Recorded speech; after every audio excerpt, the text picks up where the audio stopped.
Mbappe, Thuram,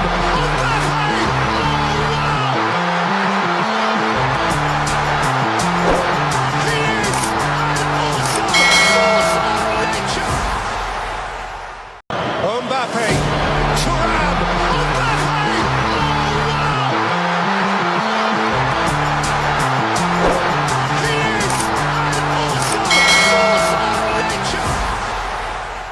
የአምስት ዓመት ታዳጊ ያለሁ ማስታወሻዬን አነሳሁና አንድ ነገር ጻፍኩ። እግር ኳስ መጫወት ፈልጋለሁ፣ እኔ በእግር ኳስ ፍቅር ተለክፌያለሁ የሚል። ታናሽ ወንድሜን እንጂ ለሰዓታት ከፍላጎቱ ውጪ ቢሆንም እያስለቀስኩትም ቢሆን እኔ እጫወት ነበር። የእርሱ ለቅሶ ለኔ ምንም ጉዳይ አልነበረም፣ ከእግር ኳስ የሚበልጥ ነገር ስላልነበረ ይላል። ይህ የሃሪ ኤድዋርድ ኬን የታሪክ ጅማሮ ነው። ክርስቲያኖ ሮናልዶ ከቀናት በፊት እንዲህ አለ። ክብረ ወሰኖች እንደ ጥላ ይከተሉኛል፣ ያሳድዱኛል፣ እኔም እንደያመጣጣቸው አስተናግዳቸዋለሁ። አሁን የምንነግራችሁ ታሪክ ደግሞ ከዚህ ተቃርኖ ላይ የቆመ መልካም የሚባል አጋጣሚዎች ወደ ቤቱ የማይገቡ እንደ ጥላ የሚከተሉትና የሚያሳድዱት ሳይሆኑ ሲቀርባቸው የሚርቁት ላይመለሱ የሄዱ የክፍለ ዘመን ለውጥን የሚሹ የሚመስሉ መጥፎ ዕጣ ክፍሎችና የሃሪ ኬንን ታሪክ ይሆናል። ሰላም ውድ የሌጀንድ ስፖርት ቤተሰቦች እንደምን አላችሁልን? በዛሬው የሌጀንድ ስፖርት ጥንቅራችን የሃሪ ኬንና የዋንጫ ጉዞን እንመለከታለን።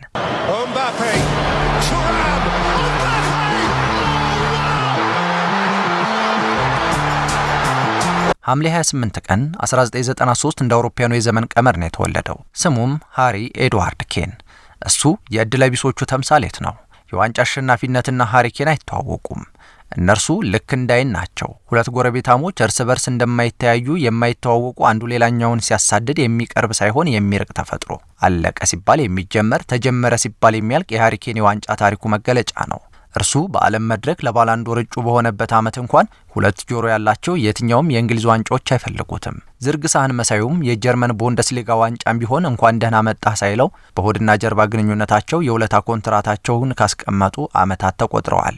አዎ ሃሪ ኬን ከትውልድ ሀገሩ ታላቋ ብሪታንያ ጋርም ተመሳሳይ ቁርኝት ነው ያለው።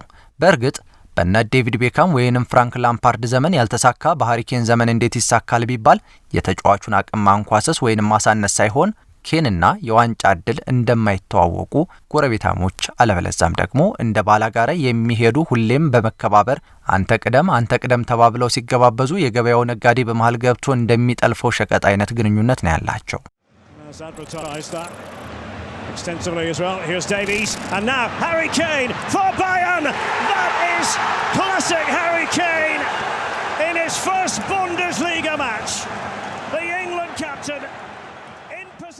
በነገራችን ላይ ሃሪ ኬን ከእንግሊዙ የሰሜን ለንደን ክለብ ቶትንሃም ተነስቶ ጀርመን ባቫሪያኑን ሲቀላቀል በዚያም አቀባበል ሲደረግለት ያ ክብር ከዚያ በፊት ለቁጥር የሚያታክቱ ዋንጫዎችን በቡንደስሊጋው አለበለዛም ደግሞ በጀርመን የአሸናፊዎች አሸናፊ ዋንጫን አንስቷል። እንደ ሰማይ መና ዋንጫ የሚባለው ስያሜ የራቀበት ሃሪ ኬን ይህንን ጥም ለመቁረጥ እዚያ ጀርመን ባየር ሙኒክ ሲደርስ በሄደበት ዓመት ዋንጫ እንደሚያሳካ እጅግ እርግጠኛ ነበር ለማለት ይቻላል። ግን እድልና ዋንጫ ሆድና ጀርባ ነበሩና ሃሪ ኬንና ዋንጫ ከእይታ ውጪ እንደ ጥሩ አፍቃሪ እየተሽኮረመሙ ከመመለካከት ያለፈ መገናኘት አልቻሉም። ህይወት በቫሪያኑ ክለብ ቀጥሏል፣ ልክ እንደ ዋይት ሃርት ሌኖ አይነት።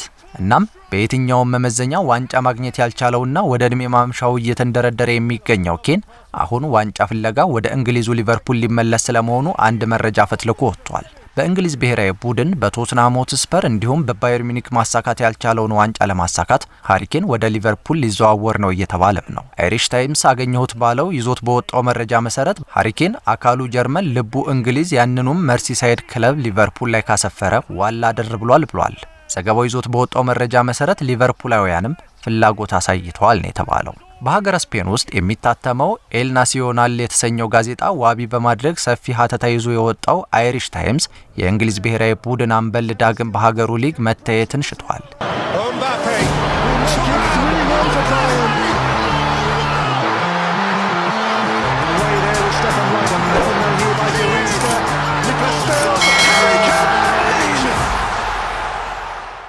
የልቡ መሻት ይፈጸም ዘንድ ደግሞ ሊቨርፑልን ምርጫው እንዳደረገ ነው እየተነገረ የሚገኘው። በጀርመኑ ኃያል ክለብ ባየር ሙኒክ እስከ 2027 የሚያቆየውን ኮንትራት ያለው ኬን ምናልባትም ወደ እንግሊዝ ለመመለስ ፍላጎት ማሳየቱ ጉዞውን ቀላል ያደርገዋል እየተባለ ነው። ተጫዋቹ ባይፈልግ የዝውውር ሂደቱ ከባድ ነበር የሚለው ዘገባው አሁን የተጫዋቹን ፍላጎት ተጨምሮበት ሊቨርፑልም ሃሪ ኬንን ለማግኘት እድላቸው የሰፋ ነው እየተባለ ይገኛል። ከ56 እስከ 67 ሚሊዮን ዶላር ወጪ ይደረግበታል ተብሎ የሚጠበቀው ሃሪ ኬን 31 ዓመቱ ላይ ነው የሚገኘው። ይህ ምናልባትም እንደ ክርስቲያኖ ሮናልዶ ወይንም ጂያንሉጂ ቡፎን ወይንም ደግሞ እንደ ፔፔ አይነት ድለኛነትን የምንበለው ትጋትን ጨምሮበት አመሻሹን ካሳመረ 2 አለበለዛም የ3 እና 4 ዓመታት ቆይታ መኖር ቢቻል ነው በእግር ኳስ ዓለም ውስጥ። እናም በዚህ መካከል ሆኖ ቀጣዮቹን ዓመታት ለማሳለፍ ምርጫ ያደረገው ፕሪሚየር ሊጉን ነው ተብሏል። አሁን በሊቨርፑል ቤት መረጋጋት እንደተሳነው የሚነገርለት መሐመድ ሳላህ ክለቡን እንደሚለቅ እየተነገረ ነው። በእርግጥ የሳላህ መውጣት ለኬን በር እንደመክፈት ሊታሰብ ይቻላል ነው የተባለው። መሐመድ ሳላህ በሊቨርፑል ቤት የመቆየት ፍላጎት እንደሌለው ነገሩን ግልጽ አድርጎ ካስቀመጠ ዋላ አደር ብሏል። ይህንን ተከትሎ የአንፊልድ ሰዎች አማራጫቸውን እንዲያማትሩ አስገድዷቸው ቆይቷል። ለዚህ እንደ መልካም ሲሳይ ተደርጎ የተቆጠረው ደግሞ የሃሪ ኬን ጉዳይ ነው። እናም ሃሪ ኬን አዲሱ የመርሲሳይድ ቤተሰብ ሊሆን ተቃርቧል። Mbappe, Thuram,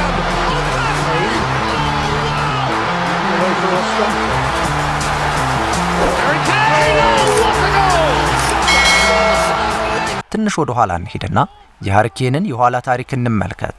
እርሱ ዴቪድ ቤካምን እንደ ጣዖት ሲያመልክ ያደገ ነው። ቤካም የእንግሊዝ የማንቸስተር ዩናይትድ እና የሪያል ማድሪድ አብዮት አቀጣጣይ ሲሆን እርሱ እንደ ቆሎ ተማሪ እግሩ ስር ቁጭ ብሎ ነው የአጥቂነትን ሚና የተማረው። ከቶትናም ሆትስፐር ጋር ጥብቅ ትስስር ያለው ኬን ይህንን እምነቱን ያዩት ለክለቡ ያለውን ፍቅር የተመለከቱ ሁሉ ታማኝ ፍጡር ሲሉ ይጠሩታል። በአውሮፓ መድረክም ይሁን በሀገር ውስጥ ሊግ ውድድር ላይ ስኬት ማስመዝገብ ያልቻለው ሃሪ ኬን ከ17 ዓመት በታች የእንግሊዝ ብሔራዊ ቡድን በመወከል ጨዋታውን ቢጀምርም ድልና ድል ግን ከሱ ጋር እንደማይተዋወቁ ሆነው ዋንጫውንም ሳያገኝ አልፏል።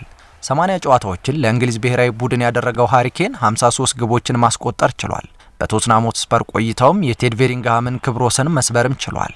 እስከ 2017 ዓመተ ምህረትም 97 ግቦችን በማስቆጠር ነበር ክብረ ወሰኑን ያሻሻለው። አላን ሸረር በ1995 ይዞት የነበረውን በአንድ የውድድር ዓመት 36 ግቦችን የማስቆጠር ክብረ ወሰንን 39 ግቦችን በማስቆጠር ክብረ ወሰኑን በእጁ ማስገባትም ችሏል። በዚህ ዓመት 8 ጊዜ ሃትሪኮችን በመስራት ክርስቲያኖ ሮናልዶ ያላሳካውን እሱ ግን በቀላሉ ማሳካት ችሏል። ከቶትንሃም ውጪ ለወራት የቆየ የውሰት ኮንትራት ተሰጥቶት ወደ ኖርዊች ሲቲ ቢያቀናም ብዙ ሳይቆይ ተመልሷል።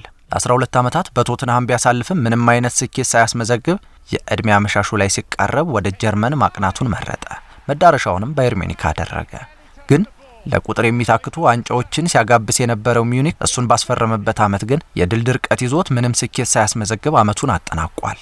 ይህ ርግማን መሳይ መጥፎ ድል ከኬን ጋር ተጣብቆ ይሄው በ30ዎቹ መጀመሪያ ላይ ለሚገኘው አጥቂ ጠብ የሚል ነገር ጠፍቶ ከሰማይ እንደሚወርድ መና አንጋጦ እየተመለከተ ዛሬንም ቀጥሏል።